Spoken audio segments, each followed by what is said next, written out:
for Mrs. Thatcher, and then you told that terrible joke. Well, I didn't speak up for it. It's just that they asked me to go first. I mean, if the other lot had said, would you come and with the silly Anns and do a bit, I'd have gone for them. Because you don't get paid for these things. I'll go on a stage for anybody. Have you actually been to number 10? Oh, yes, it was fab. I mean, I've always wanted to see inside number 10, so when she wrote saying, "Dear Ken, come and have a cup of tea..." Was this because she was pleased because you put that slur on Michael Foot? She doesn't know who I am. I could see this look in her eye. You know how glazed she is. I can see when I arrived. I mean, she did. I was standing there with the hands of the Conservative rally going, wait, and she was looking like, who the hell's that? Who's that upstaging me? What did she call you when you got to number 10? You. You? Yes. Come in, you. I've always wanted to see number 10. And you know the door, the famous door with the policeman outside? That went in through that, and there's a vestibule inside, and then there's another door with palm trees and things, another door, and then it's number 10 inside there. And she was in the vestibule. You know what a vestibule is? It's where you pick up your antimacassar. My mother once said to me, "Oh, it's all me eye and Betty Martin," she said. Have you heard that one? Yeah. It's one of those I'll go to the foot of our stairs ones. Anyway, Mrs. Thatcher didn't say any of that. No. She grabbed hold of my hand and she went, "Put your hand out. You're me. I'm her. There's number 10. She went, "So nice of you to have come."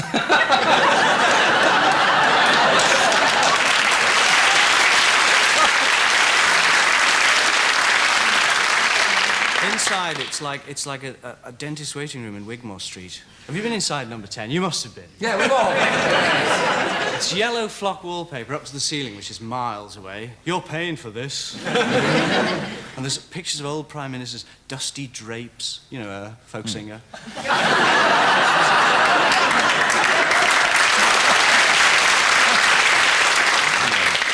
This interview could turn a corner any second. Oh, yeah.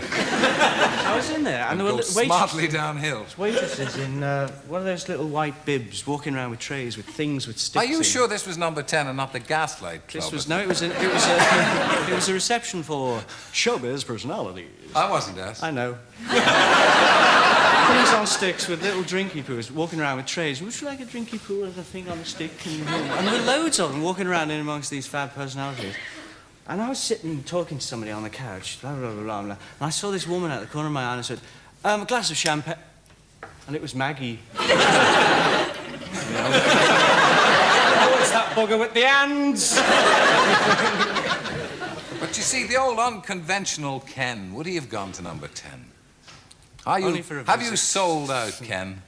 Sold out what? Sold out to convention and conformity. No, it was boring. I mean, it's nice to be asked, and it was interesting to go and see it. But You I wouldn't bought like a suit, didn't you? wouldn't Bought like a to live suit there. for it. I did. Yeah. Yes, I did. You bought a suit for So it. what? Yeah, well. I'm 40. Yeah. You've got to have a suit when you get to 40. How are you going to cope So I with went to middle Cecil age? G. Yeah? Are you listening, Cecil? I want a crate of free socks for this. Because it was all gold trimmed, the invitation. It said, "Her Britannic Majesty, Mrs. Thatcher, I invite you." And I thought, wow, it's got gold trim. I must buy a suit. So I went into Cecil's. I said, I want the whole bit, the shiny shoes, the stiff, the penguin, the frilly shirt, the dicky bow and everything.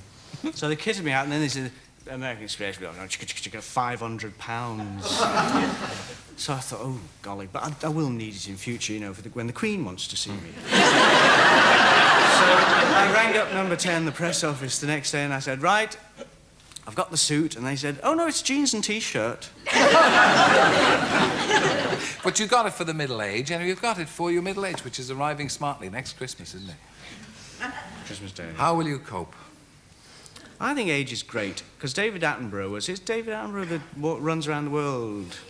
He was on isn't it a fab show, that show? It's wonderful, and he enjoys it so much, and I heartily agree with walking around the world a lot. And he said on the Amazon he said, "The Amazon starts life as a young, babbling, silly thing with no fish in it, and it's got no plankton, and it's very boring, but it's gurgly," which is youth, really. I mean, it's all they're thinking about is making a lot of noise and bubbling a lot. And then he said it widens out into a medium-sized river, picks up a bit of fish here and there, a touch of plankton, gets a bit more interesting. And then as it broadens out in its old age, it goes towards the sea, and it's full of coloured fish, and it's interesting, but it's slow, and it's interesting. It's like Valdoonic, and it's slow, and it's interesting. That's what I think of life. Yes. But, you know, God didn't do it right, really. I'm going to have a word with him when I get up there. Because the brain and, Hector, you know. It's not the same. Because when you're young, I'm talking to you. When you're young, Hector is willing, you know, it's all, where are you taking me? Hector! Down! And the brain doesn't know what to do. You know, it's like, oh, what do you do with it?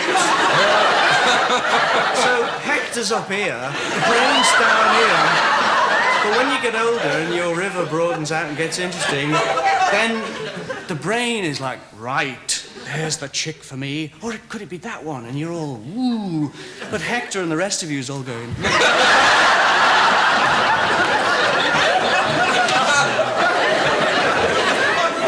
But I'm just about there now, so if anyone out there is interested, I'm deeply available.